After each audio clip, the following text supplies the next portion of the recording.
for today, what we are going to be talking about is players that are going to help you win your league in 2024. These are guys that are going to be a little bit undervalued, underappreciated, and most importantly, accessible. Sometimes the price isn't worth the player's not worth the price, or they might be, but you might not have what you need to go get that player. So sometimes you need to pivot, you need to look at a more accessible player. That's what we're going to be doing for you guys today. Hey, let's kick it off with you. What is the first player you're going to get in your favorite position? Yeah, I'm talking about a running back. Imagine that. But this is a running back I've been talking about all offseason, and I haven't really seen his ADP rise. I'm actually in a startup right now with our gold members. We have a special gold league just for those exclusive subscribers, and we're in a startup draft right now. And it just blew my mind again that Gus Edwards is so low in ADP. On the Chargers, currently the RB1 for an offense that is headed up by Jim Harbaugh and Greg Roman. And Greg Roman's 10 years as an offensive coordinator in the NFL, he has been a top 5 rushing offense in 9 of them. In yardage per year across the NFL, he has been a top 10 team every single year in his 10 years. He has been top 5 in 9 of those 10 years. So there is no one better at teaching a team how to run the ball than Greg Roman. He's also always been a top 10 rushing offense in attempts. So attempts, yardage, he gets the job done. That's how they like to run the offense. Jim Harbaugh, we saw him do the same thing with Michigan. When he was in the NFL before, he did the same thing with the 49ers with both Alex Smith and Colin Kaepernick. It was always a run-first team. That's what we're going to see here, even with Justin Herbert. And Gus Edwards is going to be the main beneficiary of that.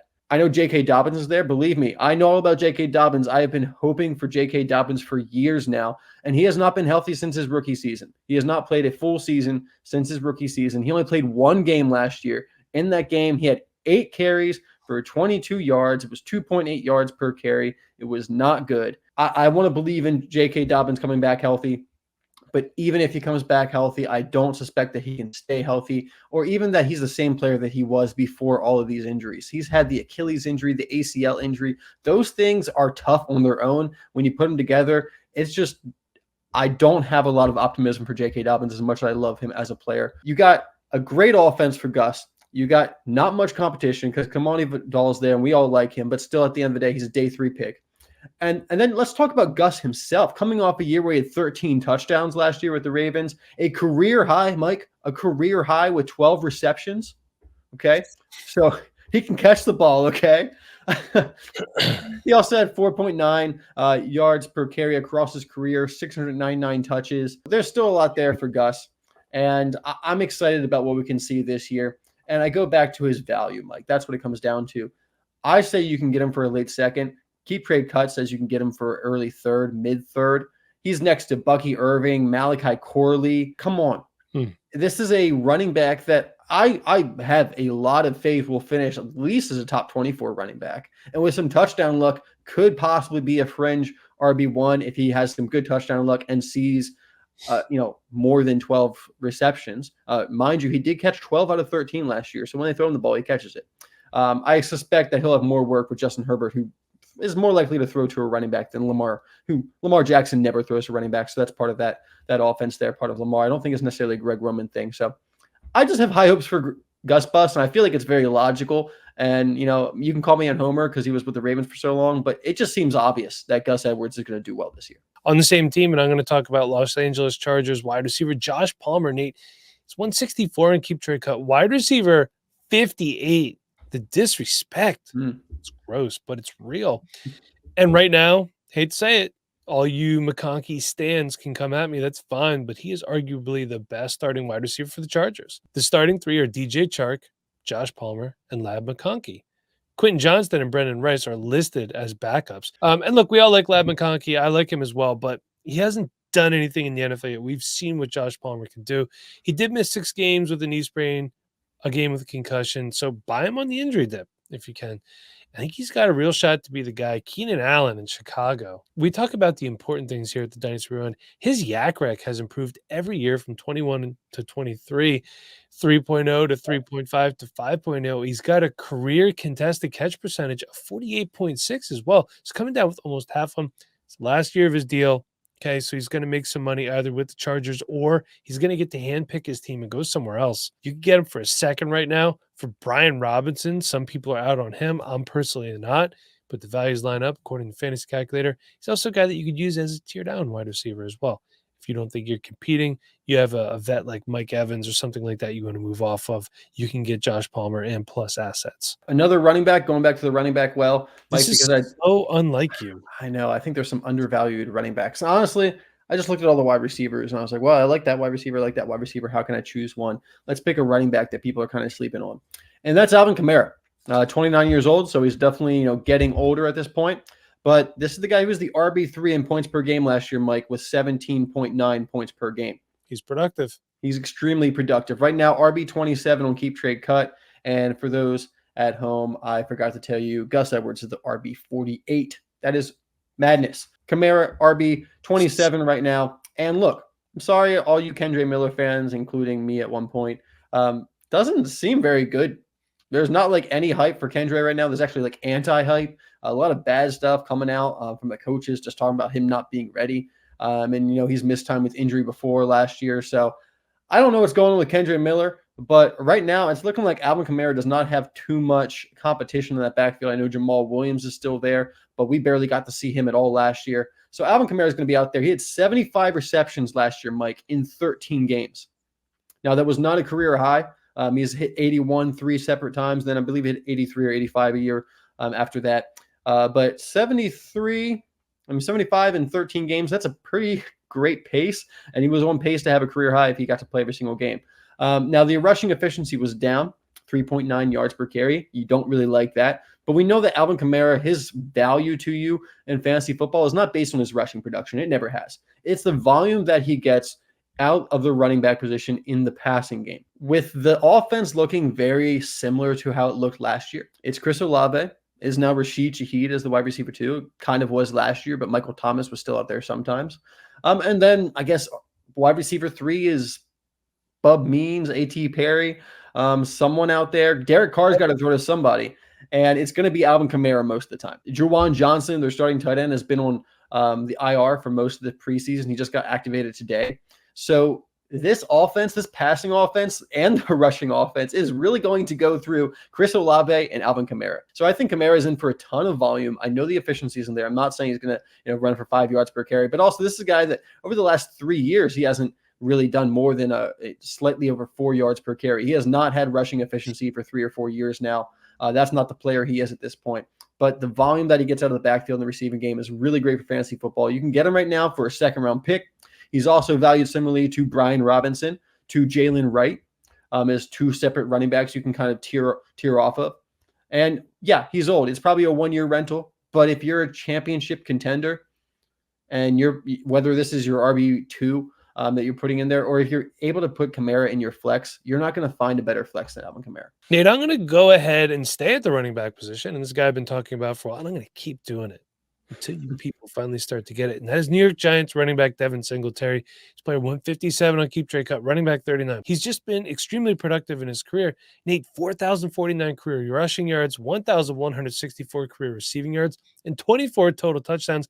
Never been a big touchdown guy, but let's not forget, he did also play in Buffalo with Josh Allen. Josh Allen's, he took a lot of touchdowns away from not just Devin Singletary, but all of his running backs. That's just been something that he does, just like Jalen Hurts takes a lot of, and Lamar Jackson.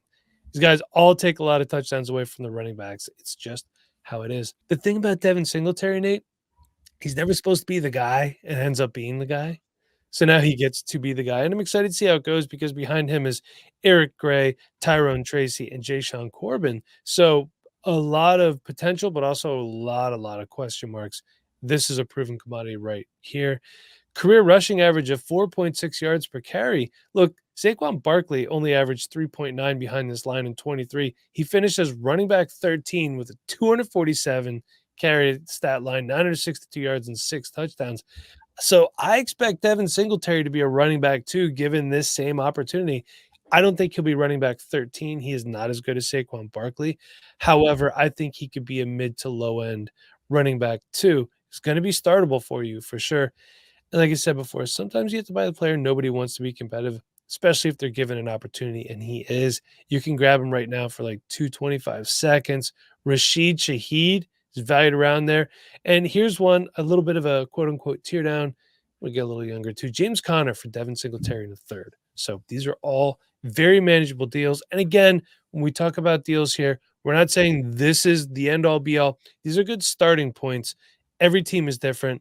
You guys got to make the deals yourself. I'm not going with another running back. I'll tell you that. Going to the wide receiver now. And I'm picking a guy that I don't have a lot of shares of, but I can tell you that I just drafted him in the new Goldie League startup because I had to make sure I had a share. And that's Romeo Doubs. And I drafted him at the 11-11, which I will say compared to ADP, I think it was a little early, though I look at his keep trade cut, 119 overall. So about that point. And I can't give you the greatest argument based off of last year's stats as to why to draft Romeo Doubs.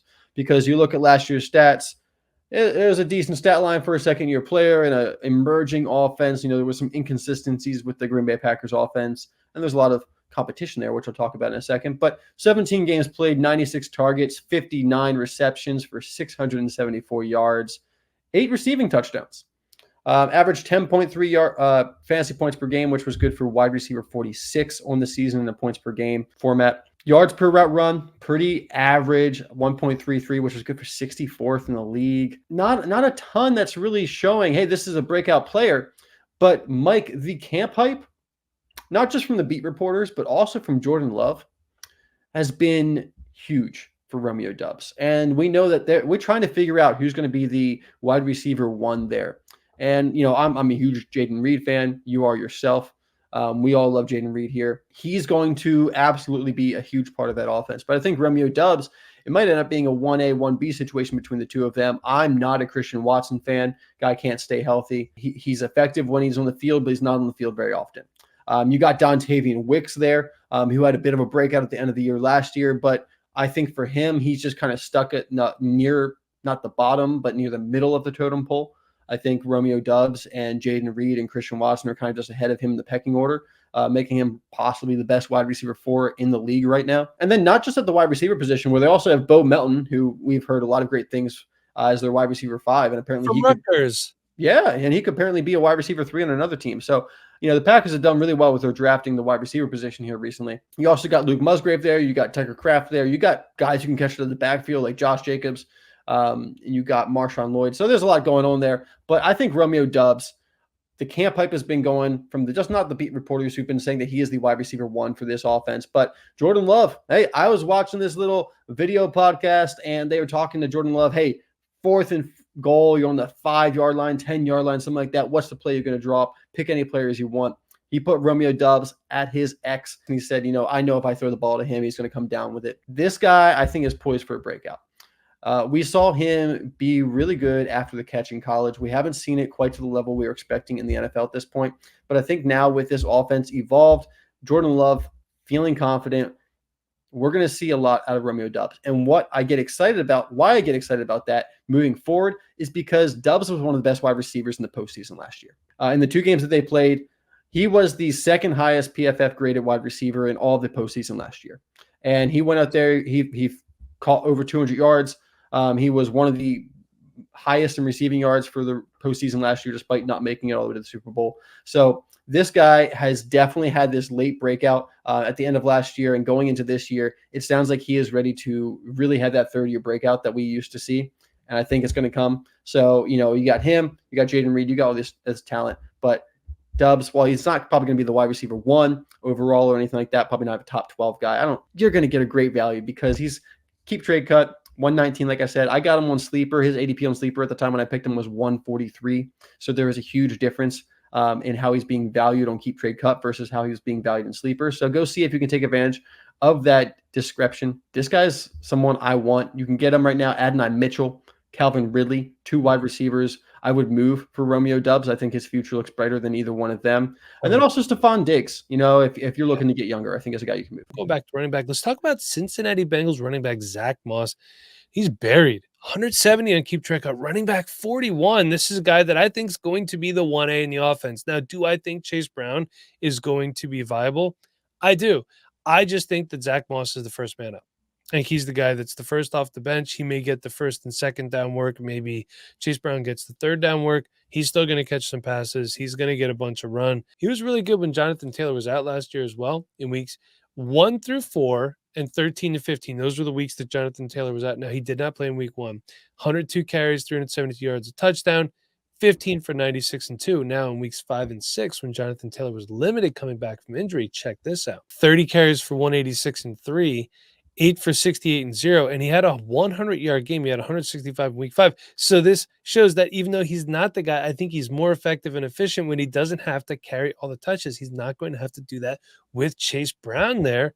He's a pretty good pass catcher as well. I just don't think the Colts really threw to him very much. And on the season last year, 183 carries, 794 yards, 5 touchdowns, 27 receptions, 192 yards, and 2 touchdowns. He was running back 31, and he was inactive for 3 games. I do think he outproduces his ADP on the season. You could get him for like 2 seconds or late first. If you have a ton of wide receivers like Romeo Doubs, you could move him for Zack Moss. Or I saw this trade on Fantasy Calc. Christian Watson for Zack Moss in a second. Yeah, I'll definitely take Zack Moss in a second. It's an interesting thing because I do think Christian Watson has a higher ceiling, possibly, but we haven't seen it yet. And I just think you're going to get those guaranteed points from Zack Moss. And hey, a second on top of it, sure, I'll take it. So those are players that are going to help you win your league. Hey, wherever you listen, subscribe, rate, review. Till next time. For Nate, I'm Mike. Thank you for watching. We'll see you soon.